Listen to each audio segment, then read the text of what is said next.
இந்த ஒரு கவரேஜ் அவரோட இன்சூரன்ஸ்ல இருந்ததால மந்த்லி $300 அவர் சேவ் பண்ணி இயருக்கு $3600 சேவ் பண்ணிக்காரு. நீங்க ஒன்டாரியோல கார் வச்சிங்கன்னு சொன்னா கரெக்டா இந்த வீடியோ பாருங்க. இது இப்ப தேவைப்படாது, ஃபியூச்சர்ல தேவைப்படும். வீடியோ சேவ் பண்ணி வச்சுக்கொள்ளுங்க. நேத்து எனக்கு ஒரு ஆள் கால் எடுத்திருந்தாரு.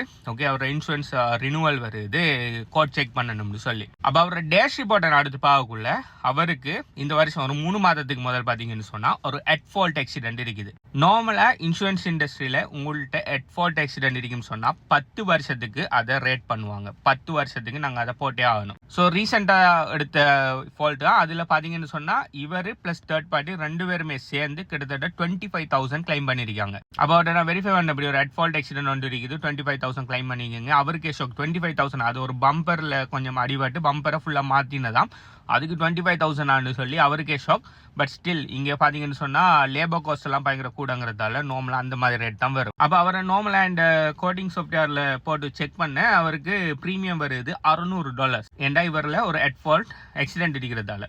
ஆனா அவரோட ப்ரீவியஸ் இன்சூரன்ஸ்ல பாத்தீங்கன்னு சொன்னா அவருக்கு ரினியூவலுக்கு $300 தான் கொடுத்திருக்காங்க. அப்ப அவருக்கு ஷாக். எனக்கு இந்த ப்ரீவியஸ் இன்சூரன்ஸ்ல $300 என்ன ரினியூவல் தந்திருக்காங்க, எப்படி உங்களுக்கு இது $600 வருது? அவர் என்கிட்ட மட்டும் கேட்கல, இன்னும் ஒரு 2 கம்பெனில எங்கேயோ விசாரிச்சு போட்டா என்கிட்ட வந்திருக்காரு.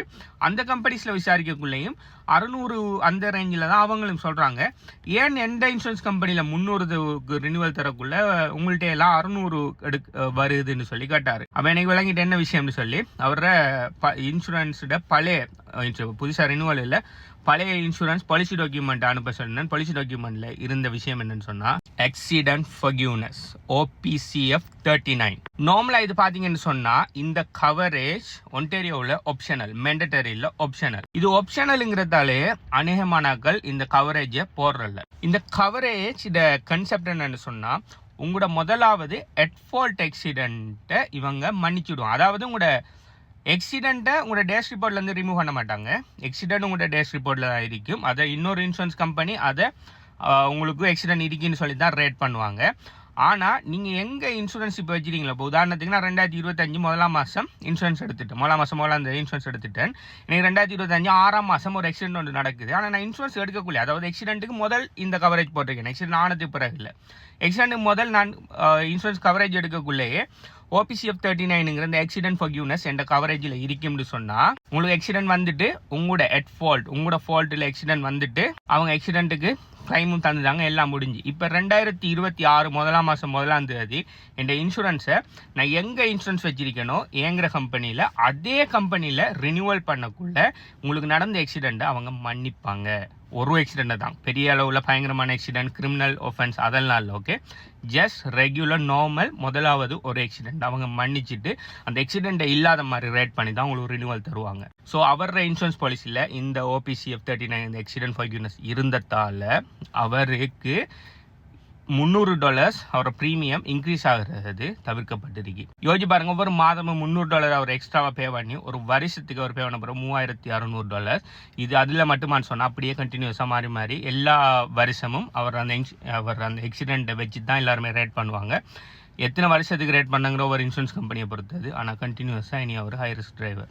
ஆனா நல்லா விளங்கி கொள்ளுங்க, உங்களோட அதே சேம் இன்சூரன்ஸ்ல ரினியூவல் பண்ணக்குள்ள மட்டும்தான் இந்த பாலிசியை கன்சிடர் பண்ணுவாங்க. இன்னொரு இன்சூரன்ஸ் கம்பெனி இதை கன்சிடர் பண்ண மாட்டாங்க. அடுத்தது உங்களோட ஆக்சிடென்ட் இது இல்லாம ஆகாது. உங்களோட ஆக்சிடென்ட் உங்களோட ரிப்போர்ட்ல இருக்கும் கட்டாயம். நீங்க உங்களோட ஆக்சிடென்ட்டுக்கு எவ்வளவு டிடக்டிபிள் போட்டீங்களோ அந்த அக்கௌண்ட்டுக்கு ஹெல்ப் பண்ணும். எதுக்குன்னு சொன்னா உங்களோட ப்ரீமியம் அடுத்த வருஷத்துக்கு நீங்க சொல்லலாம், நான் ஆக்சிடென்ட் பண்ண மாட்டேன், நான் எவ்வளவு கவனமான டிரைவர், நான் அவ்வளவு பார்த்து பத்திரமா தான் நான் ஓடுறேன்னு சொல்லி நீங்க நினைச்சாலும் என்கிட்ட நார்மலா கோட் செக் பண்ண வார 10 பேர் வராங்கன்னு சொன்னா ஒரு ஆளுக்கு, அப்படி இல்லைன்னு சொன்னா 2 பேருக்கு மட்டும்தான் கிட்டத்தட்ட 10 வருஷத்துல ஆக்சிடென்ட் இல்லாம இருக்கும். அது எல்லாருக்குமே 10 வருஷம் எக்ஸ்பீரியன்ஸ் இருக்கிற யாரு டிரைவர் வந்தாலும் அட்லீஸ்ட் ஒரு ஆக்சிடென்ட் அவங்க அட் ஃபால்ட்ல இருக்கும். ஆக்சிடென்ட்ங்கிறது இங்க காமன். நீங்க சின்னதா ஒரு தட்டுப்பட்டா கூட பெரிய அளவுல காஸ்ட் ஆகும். நீங்க இன்சூரன்ஸ்ல கிளைம் பண்ண போறீங்கன்னா அது பிறகு அது உங்களோட ஃபால்ட்னு அது பிறகு உங்களை கூட்டி தான் ரேட் பண்ணுவாங்க. சில நீங்க யோசிக்கலாம், அப்படின்னா இந்த கவரேஜை போட்ட இந்த இன்சூரன்ஸ் பிரீமியம் கூடுமான்னு சொல்லி. அப்படி இல்லை, உங்களோட இன்சூரன்ஸ் பிரீமியம் ஒரு இன்சூரன்ஸ் கம்பெனியை பொறுத்தது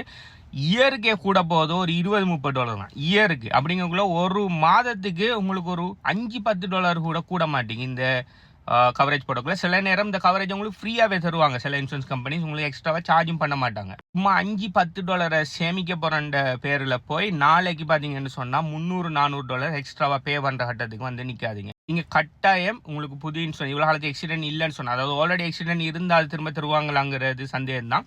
ஆனால் உங்களுக்கு ஆக்சிடென்ட் இல்லை க்ளீன் ரெக்கார்டிங்னு சொன்னால் தயவு செய்து உங்களோட இன்சூரன்ஸ் எடுக்கக்குள்ள இந்த ஆக்சிடென்ட் ஃபர்கியூனஸ்ங்கிற இந்த கவரேஜை எட் பண்ண இயலுமான்னு பாருங்கள். அது எல்லாருக்குமே இது எலிஜிபிள் இல்லை. சிலாக்களுக்கு ஆட்டோமேட்டிக் எலிஜிபிள் ஆகும், சிலாக்களுக்கு எலிஜிபிள் இல்லைன்னு வந்துடும். அப்படி நீங்கள் எலிஜிபிள்னு சொன்னால் கட்டாயம் இதை எட் பண்ணுங்க. You will thank later. இது ஒரு கேஸ் இல்லை, கிட்டத்தட்ட 4-5 கேஸ் பார்த்துட்டேன்.